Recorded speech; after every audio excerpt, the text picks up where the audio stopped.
नमस्कार मित्रों, आज के इस वीडियो में हम बात करने वाले कंस जन्म की कथा के बारे में। दोस्तों, आपने कृष्ण जन्म की कथा तो कई बार सुनी भी होगी और देखी भी होगी, लेकिन आज हम आपको बताने जा रहे हैं कि किस प्रकार कंस का जन्म हुआ और किस प्रकार कंस इतना बड़ा राजा होने के बाद भी इतना बड़ा पापी सिद्ध हुआ। तो नमस्कार दोस्तों, मेरा नाम है पूनम और संस्कृति हमारी गाथा में आपका स्वागत है। दोस्तों, प्राचीन समय में मथुरा के एक राजा थे जिनका नाम था उग्रसेन, और राजा उग्रसेन की एक पत्नी थी जिनका नाम था वेगपवन रेखा। वेगपवन रेखा और राजा उग्रसेन का वैवाहिक जीवन जो था वो काफी सुखद और समृद्ध था। उनके राज्य में भी सभी प्रजा सुखी थी, लेकिन राजा रानी को फिर भी एक कमी थी, और उनको एक कमी ये थी कि वो बेऔलाद थे, यानी कि उनकी कोई संतान नहीं थी। एक समय की बात है मित्रों, ऋतुकाल में रानी पवन वेग रेखा को वन विहार करने की बहुत इच्छा हुई, और वो राजा से जिद करने लगी कि हे राजन, मुझे वन विहार जाने की आज्ञा दीजिए और मुझे बाग बगीचों में घूमने की आज्ञा प्रदान कीजिए। राजा ने उन्हें आज्ञा प्रदान कर दी और रानी बाग बगीचे घूमने चल दी। रानी इतनी सुंदर थी कि कामदेव भी फीके थे, और उस पर उसने श्रृंगार कर लिया तो मानो उसका रूप ऐसा लग रहा था कि सारी जो प्रकृति की सुंदरता है वो उसी में समा गई, जिससे उसका रूप और मोहित हो गया और वो बहुत सुंदर लगने लगी।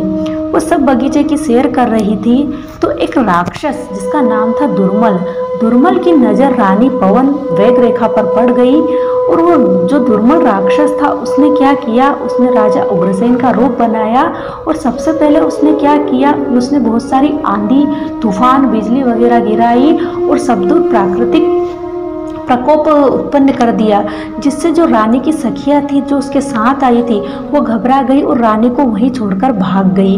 रानी बहुत डर गई और रानी वहीं पर घबरा कर रह गई। अब राक्षस जो राजा उग्रसेन का रूप बनाकर आया था वो रानी के पास गया और रानी से कहा, हे प्रिय, तुम क्यों घबरा रही हो, मैं यही हूँ। रानी आश्चर्यचकित हो गई और पूछने लगी, हे महाराज, आप इतने तूफान में यहाँ कैसे आए? आपका आना यहाँ उचित नहीं था। राजा बोला, रानी, तुम्हारे बिना महल में मन ही नहीं लग रहा था, इसलिए मैं तुम्हारी चिंता में यहाँ खींचा चला आया। राक्षस ने अपनी मोहिनी जाल से रानी को अपने प्रेम जाल में फंसा लिया और उससे अपनी हवस पूरी कर ली। अपनी असली रूप में जब आया, राक्षस ने हवस पूरी करने के बाद अपने असली रूप में आया, और जब रानी ने उसे देखा कि एक राक्षस है तो रानी के तो होश ही उड़ गए। वो क्रोधित होकर बोली, दुष्ट, तूने एक पतिव्रता स्त्री से उसका पति धर्म तोड़वाया है, मुझे कलंकित कर दिया। और वो रोने लगी और राक्षस को कोसने लगी।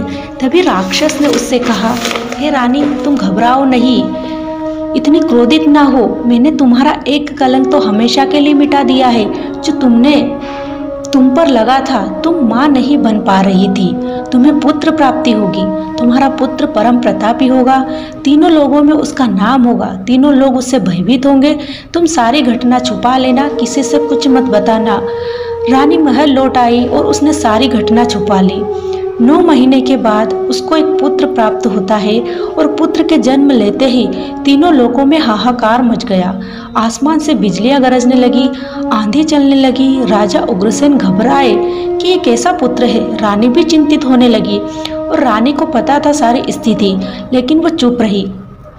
तब राजा ने एक पंडित को इस बच्चे की कुंडली दिखाई तो पंडित ने बताया, तुम्हारा पुत्र अमंगलकारी है, ये मथुरा के लिए उचित नहीं है, ये मथुरा नगरी को डुबाकर रख देगा, धर्म को नष्ट कर देगा, समस्त धरती पर उपद्रव मचाएगा।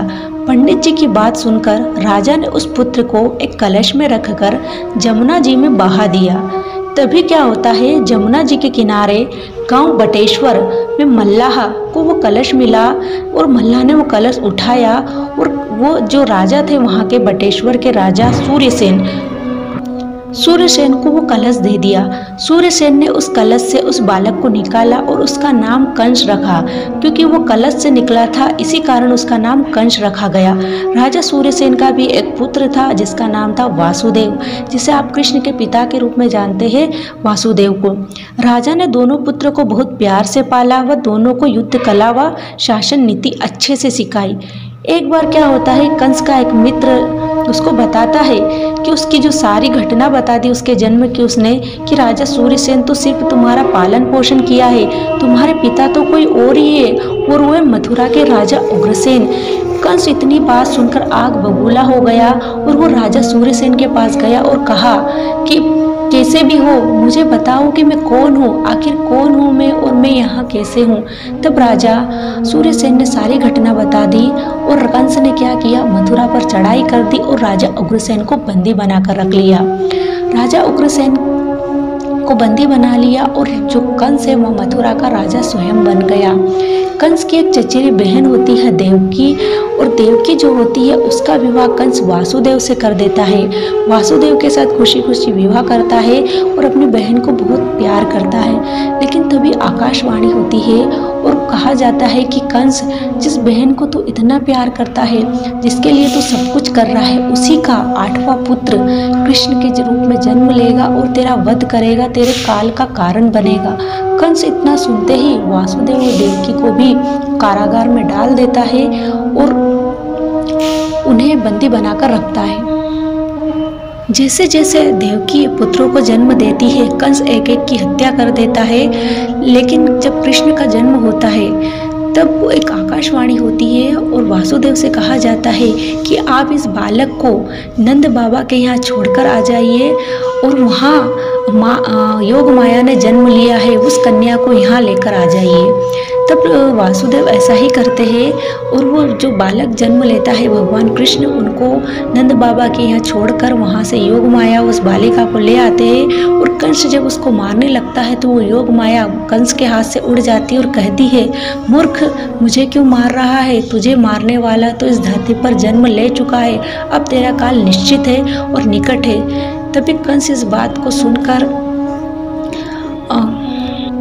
बहुत क्रोधित होता है और वो और उपद्रव मचाता है।